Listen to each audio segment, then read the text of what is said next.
ஒன்றே உலகம், பிறப்போக்கும் எல்லா உயிர்க்கும். அவையில் அமைந்திருக்கின்ற செம்மொழி விருதாளர் குறள்ஞானி ஐயா மோகன்தாஸ் உள்ளிட்ட அவையோர் அனைவரையும் அன்புடன் வணங்கி மகிழ்கிறேன். ஒரே நாளில் 100 தலைப்புகளில் 100 மாநாடுகள் 100 இடங்களில் என்ற சாதன நிகழ்வை நிகழ்த்தி கொண்டிருக்கின்ற இந்த நிகழ்வின் முன்னோட்ட ஆய்வுரையாக இன்று திருவள்ளுவரின் ஆய்வியல் சிந்தனைகள் என்ற தலைப்பில் தரவுகள் வழங்க இங்கு வருகை தந்திருக்கிறேன். ஆய்வு என்பது உண்மை காண்பதற்கான முயற்சி. திரும்ப திரும்ப மேற்கொள்ளும் முயற்சியினாலும் பயிற்சியினாலும் மகிழ்தரும் நூல் போல புதிய தெளிவுகளும் சிந்தனைகளும் தோன்றும். அந்த புதுமையை காண்பதற்கான முயற்சியும் பயிற்சியுமே ஆய்வு எனப்படுகிறது. ஆய்வு என்னும் சொல் பொருண்மையை சுட்டும் சொற்களாக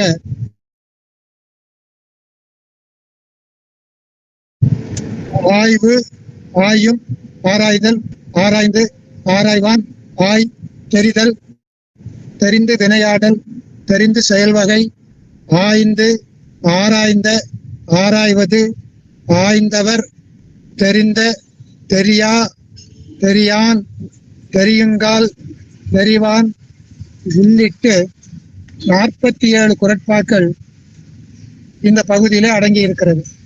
இந்த 47 குறட்பாக்களையும் தனித்தனியே சொல்வது என்பது நேரத்தை வீணாக்குங்கிற வகையில இந்த சொற்கள் இடம்பெறுகின்ற தரவுகள். அந்த வகையில தெளிவு, தேராது, தேரான், தேரின், தேர்ந்தபின், தேர்ந்து போன்ற சொற்கள் அடங்கிய குறட்பாக்கள் 198, 914, 918, 586, 711, 512, 911, 1081, 1124, 23, 132, 186,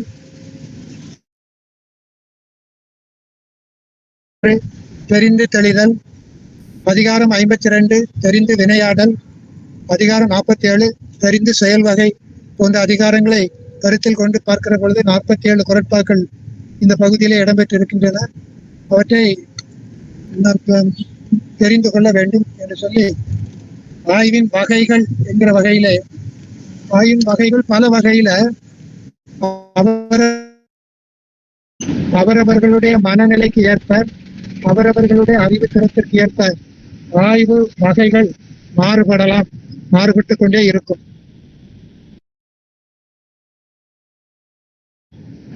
நன்மை, தீமை, வேண்டுவன வேண்டாதன, இருமை வகை போன்ற வகைகளில் ஆய்வுகள் இடம்பெறுவதை பார்க்க முடியும்.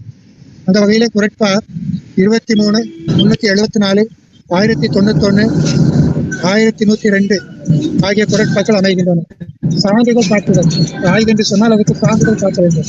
எனவே சான்று காட்டும் வகையிலே இன்றனே சாலும் கரி 25, மல்லல்மா ஞாலம் கரி 245, தானேயே சாலும் கரி 1060 போன்ற குறட்பாக்கள் இடம்பெற்றிருக்கின்றன. நல்லதை நீக்கி நல்லதை காணுதல் குறள் 96, 103. அறிவு அறிதல், வேண்டியதை ஆராய்தல் குறள் 123. ஒழுக்கம் உள்ளவற்றை தேர்தல் 144, 132, 914, 918. ஆராய்ந்து தேர்தல், திறன் தெரிந்து தேர்தல் 186. அரியனவற்றை ஆராய்தல் 198. உடன்பாடானவற்றை ஆராய்தல் 214, 242. தெளிவு காணும் ஆய்வு 249, 464. உண்மை காணும் ஆய்வு 300, 353, 373. மெய்ப்பொருள் காணும் ஆய்வு 357. கற்க வேண்டியவற்றை தேர்ந்து கற்றல் 391. நல்ல வழிகாட்டிகளை தேர்தல் 441, 462. தவறுகளை திருத்தும் ஆய்வு 417, 541. மறைவாக ஆராய்தல், சீக்ரெட் மந்தனம் அப்படின்னு சொல்லுவாங்க, ரகசியமான ஆய்வு, மறைவாக ஆராய்தல் 586. தூதுக்கு உரியவனை ஆராய்தல் 682, 84, 83, 690. பொறியின்மையை ஆய்வு செய்து உரிய வழிகளை தேடி மாற்று வழிகளை தேடுதல் என்கிற வகையிலே 618, 592, 598. அவை ஆராய்தல் 711, 712, 13, 722, 725, 728. நட்பு ஆராய்தல் ஆய்ந்து நட்பு கொள்ளுதல் என்கிற வகையிலே ஆய்ந்து நட்பு கொள்ளுதல் ஆய்ந்து நட்பு கொள்ளுதல்.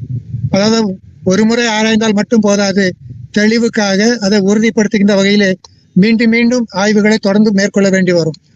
ஆய்ந்து செய்தல் என்கிற வகையில 791, 792, 93, 798, 795, 876 போன்ற குறட்பாக்கள்.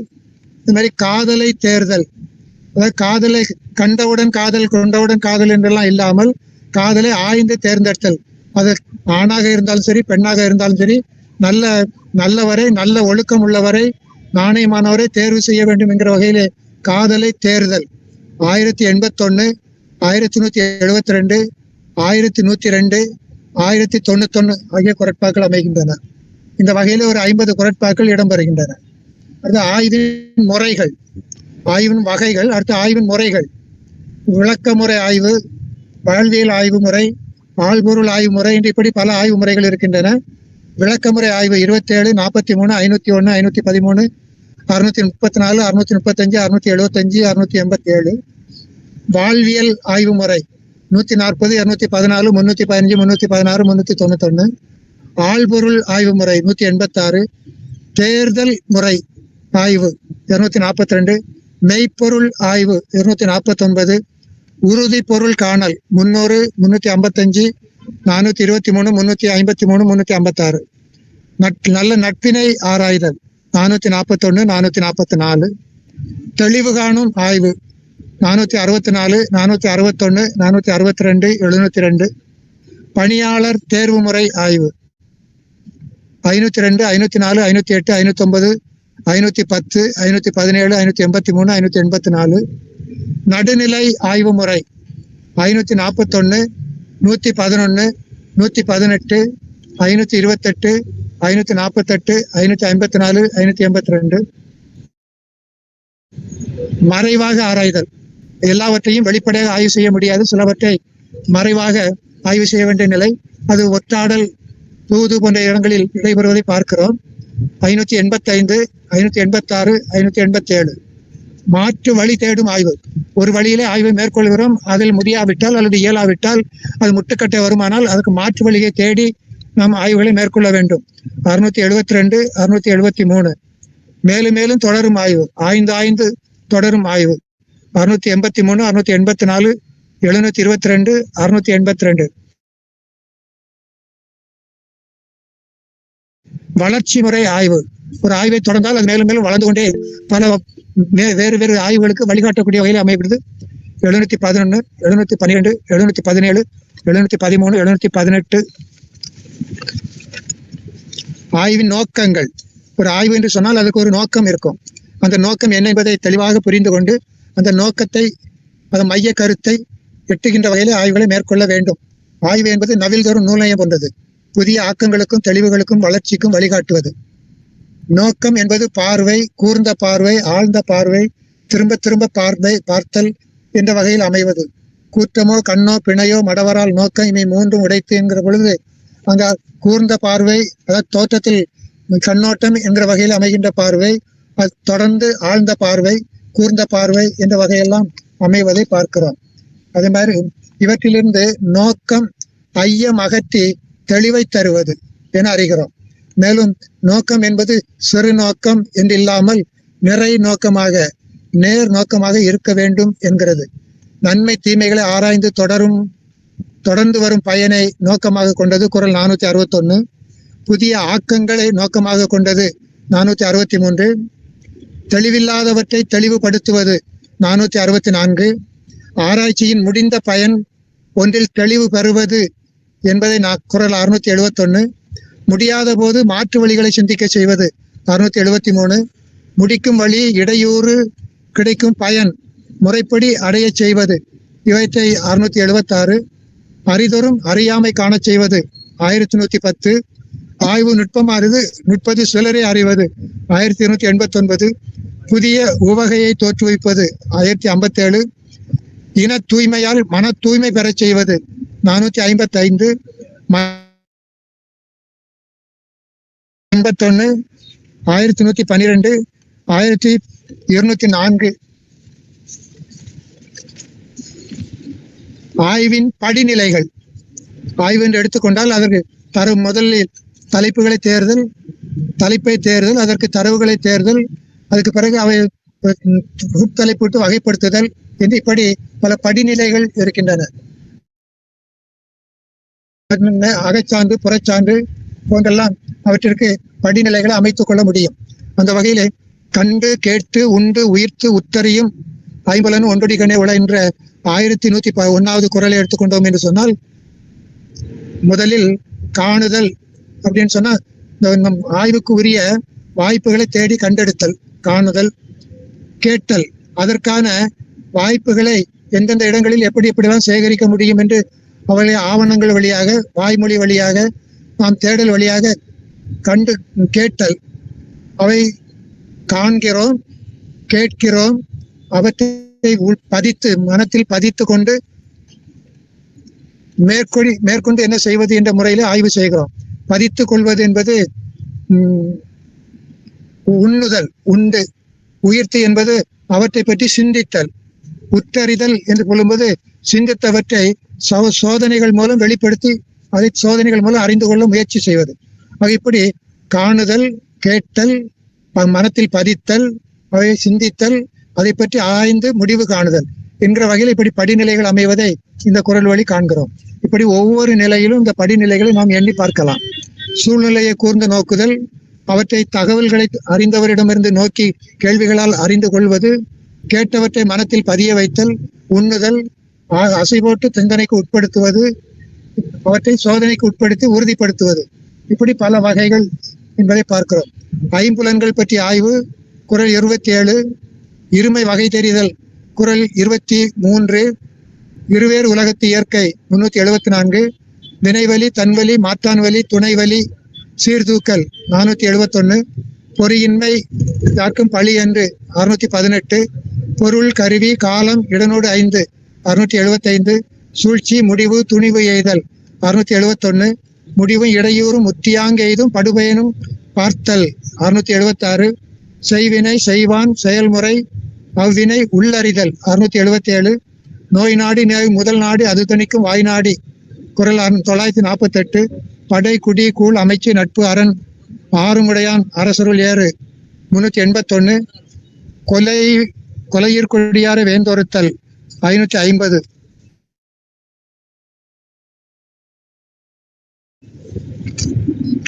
ஆய்வின் பயன்கள். ஒரு ஆய்வு இருந்தால் அது ஒரு பயனுடையதாக இருக்கும். பயனில்லாத ஆய்வு பயன்படாத ஆய்வாக போய்விடும். ஆய்வு என்று சொன்னால் பயன் இருக்க வேண்டும். உலகத்தோடு ஒட்ட ஒழுகல், அதாவது நாம் உலகத்தில் எப்படி வாழ வேண்டும் என்பதை கற்றுக் கொடுக்கிறது. ஒழுக்கத்தை பேணச் செய்கிறது. இகழ்வாரை பொறுத்து கொள்ள செய்கிறது. மிகுதியால் மிக்கவை செய்தவரை கண்டுகொள்ள செய்கிறது. அரும் பயன் பெற வழிகாட்டுகிறது. ஒத்தது அறிந்து உயிர் வாழச் செய்கிறது. உவப்ப தலைகூடி பிரிய செய்கிறது. உலகு இன்புற கண்டு காமுறச் செய்கிறது. எனைத்தானும் நல்லவை கேட்க தூண்டுகிறது. எப்பொருள் எத்தன்மைத்தானும் உண்மை காணச் செய்கிறது. எப்பொருள் யார் யார்வாய் கேட்டாலும் உண்மை காணச் செய்கிறது. தெளிவானவற்றை தொடங்க செய்கிறது. ஆராய்ந்து பார்க்காமல் செயல் செய்வதை தடுக்கிறது. எய்தற்கரிய காலம் வாய்த்தால் உடனே செயல்பட தூண்டுகிறது. யாதானும் நாடாமால் என்னும் நிலையை உருவாக்குகிறது. ஆய்ந்தாய்ந்து நட்பு கொள்ள தூண்டுகிறது. நவில்தோறும் நூலயம் என்பதை எடுத்து காட்டுகிறது. அடுத்து குறள் ஆய்வாளருடைய கடமைகள். விருப்பு வெறுப்பு இல்லாதிருக்க வேண்டும் குறள் 4, 113, 118, 119. பயன் தருவனவற்றை வெளிப்படுத்த வேண்டும் 416. பிழைத்துணர்ந்தும் பேதமை சொல்லார் 417. எப்பொருள் யார் எவ்வாறுவாய் கேட்டாலும் 423. உலக நிலை அறிந்து ஒழுக வேண்டுதல் 426. அஞ்ச வேண்டியவற்றுக்கு அஞ்ச வேண்டுதல் 428. மிகுதியால் மிக்கவை செய்தாரே தகுதியால் வெல்லுதல் 158. பின்னர் வருவதனை முன்னர் அறிந்து காக்க வேண்டுதல் 429. தெரிந்த இனத்துடன் தேர்ந்து எண்ணி செய்தல் 462. தெளிவில்லாமல் எதனையும் தொடங்கக்கூடாது 464. மக்கள் விரும்பாதவற்றை சொல்லக்கூடாது. 470. அஞ்சாமை அல்லல் துணை வேண்டாம். 497. பெருமைக்கும் சிறுமைக்கும் கருமமே கட்டளைக்கல் என அறிய செய்வது. குணம் நாடி குற்றம் நாடி மிகை நாடி மிக்க கொள்ளச் செய்வது. உருவு கண்டு எல்லாமே வேண்டும் என அறிவுறுத்துவது. கடை கொட்க செய்தக்க ஆண்மை என்று எடுத்து காட்டுவது. முடிவு இடையூறு முத்தியாங்கி எய்தல். 676. நூலாருள் நூல்வல்லன் ஆகச் செய்வது. 683. கற்றாருள் கற்றார் ஆக்குதல். 772. தோன்றின் புகழோடு தோன்றுக என நிலைநிறுத்துவது. 236. அகலாது அணுகாது தீக்காய்வார் போல என்று நமக்கு அறிவுறுத்துகிறது. குறள் 691. ஆய்வின் முடிவை சுட்டு முறைகள். தெளிவிலாதனை தொடங்கார். 464. ஆற்றின் வருந்தா வருத்தம் பலர் நின்று போற்றினும் பொத்துப்படும். 468. உடைத்தம் வலி அறியார் ஊக்கத்தின் ஊக்குதல். 473. தேரான் தெளிவும் கடை கொட்கின் செய்தக்கது ஆண்மை. 663. சூழ்ச்சி முடிவு துணிவு எய்தல். 671. முடிவும் இடையூறும் முத்தியாங்கி எய்துதல். 676. பிழைத்துணர்ந்தும் பேதமை சொல்லார். 417. செயலும் ஒருதலையா சொல்லல். 634. இடுக்கண் படினும் இழிவந்த செய்யார். 654. ஆய்வாளர் பெறும் பயன்கள். ஆய்வின் பயன்கள் சொன்ன முதல்ல பார்த்தோம். இப்ப ஆய்வாளர்கள் பெறும் பயன்கள். அரும்பயன் அடைதல். குறள் 198. தகுதி உடையவன் ஆகுதல். 111. நடுநிலை பண்பு பெறுதல். 112, 118, 119. இருமை வகை தெரிதல். 23, 374. தெரிந்த இனத்தோடு தேர்தல். 462. ஆக்கம் கருதி முதலிழக்கும் வினையை செய்யாதிருக்க தூண்டுவது. 462. அரிய கற்று ஆசு அறுத்தல். 503. மிகை நாடி மிக்க கொள்ளச் செய்தல். 504, 511, 541, 941. தேரான் கழிவும் தெளிந்தான்கள் ஐயரவும் கொள்ளாதிருத்தல். 510. அன்பு அறிவு ஆராய்ந்து சொல்வன்மை கொள்வது. 682. உருவு கண்டு எல்லாமே சுட்டுகிறது. ஊரொரால் உற்றபின் ஒல்கான் நூலாருள் நூல்வல்லன் ஆகச் செய்தல். சொல்வன்மை வல்லவன் ஆகுதல். அவை அஞ்சாமையை மேற்கொள்ளுதல். ஆய்ந்து நட்பு கொள்ளுதல்.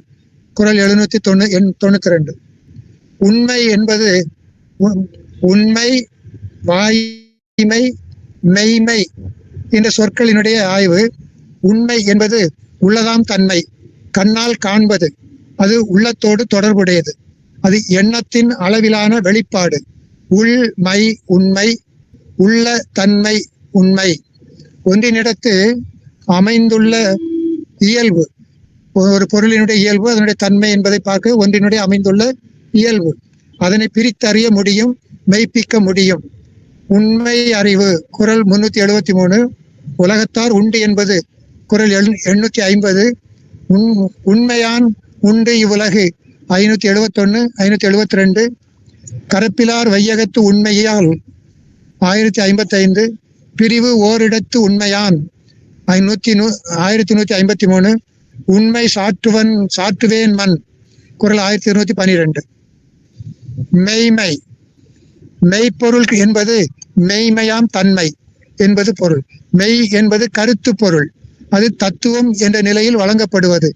அதனை காண முடியாது, மெய்ப்பிக்க முடியாது, ஆனால் காரண காரியங்களால் உய்த்துணரக்கூடியது.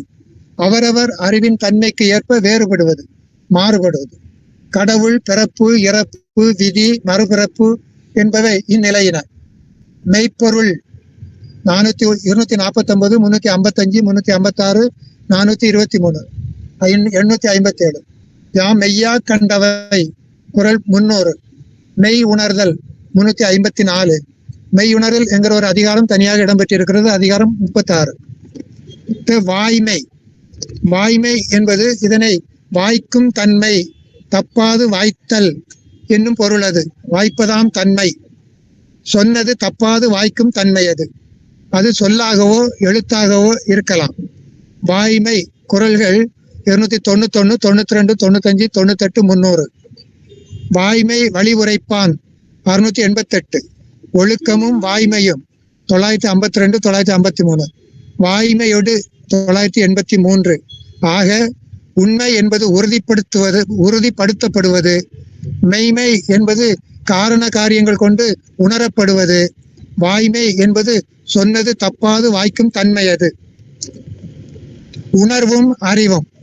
உணர்ச்சி, அறிவு, உணவு, அதாவது உணர்ச்சி, அறிவு, உணர்வு என்னும் 3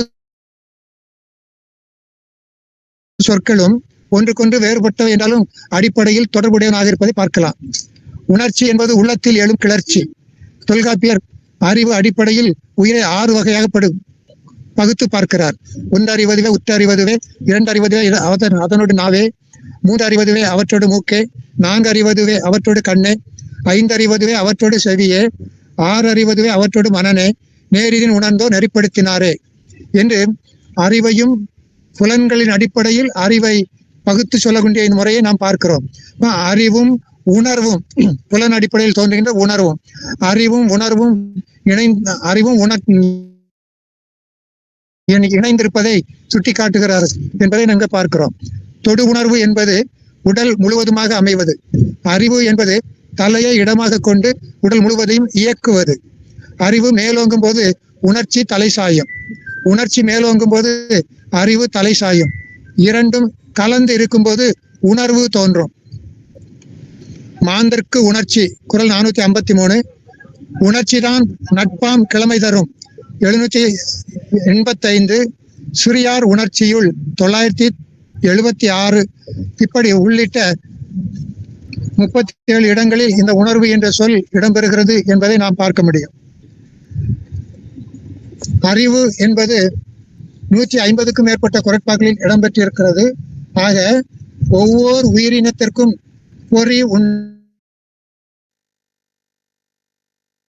புலன் உணர்வும் உண்டு.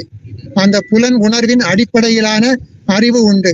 இந்த அறிவின் அடிப்படையில் தான் உயிரினங்களை 6ஆக படுத்து அறிவின் வகுப்பும் 6 என்றனர். உணர்ச்சியும் அறிவும் கலந்த நிலையில் உணர்வு எனும் நிலையில் இடம்பெற்றுள்ள குறட்பாக்கள் வருமாறு: 11, 257, 316, 334, 354, 359, 331, 351, 417, 420, 357, 516, 575, 585, 705, 712, 650, 785, 834,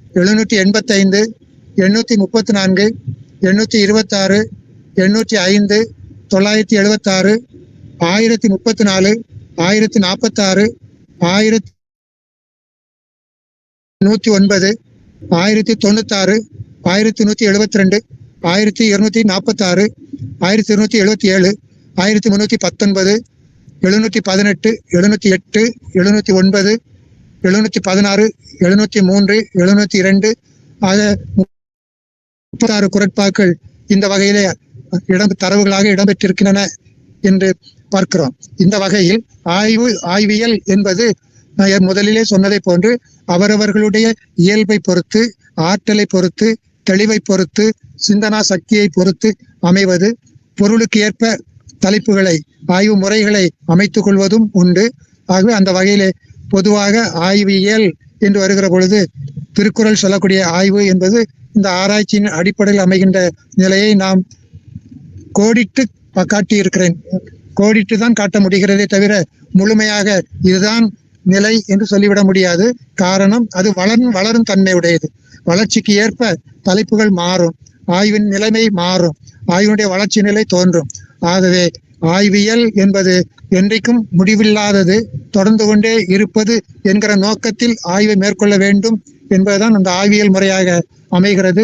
குறள் சுட்டும் திருவள்ளுவர் ஆய்வியல் சிந்தனைகள் இவற்றை அடிப்படையாக கொண்டு அமைகிறது என்று சொல்லி இணைப்பில் இணைந்திருக்கின்ற திருக்குறள் சான்றோர் பெருமக்கள் அனைவருக்கும், குறிப்பாக இணைப்பு வழங்கி கொண்டிருக்கின்ற திருக்குறள் சிவலட்சுமி அம்மா அவர்களுக்கும், பதியம் செய்து கொண்டிருக்கின்ற திருக்குறள் ரோகிணியம்மா அவர்களுக்கும் கட்டுரை ஆய்வுரைகள் வழங்க இருக்கின்ற அறிஞர் பெருமக்களுக்கும்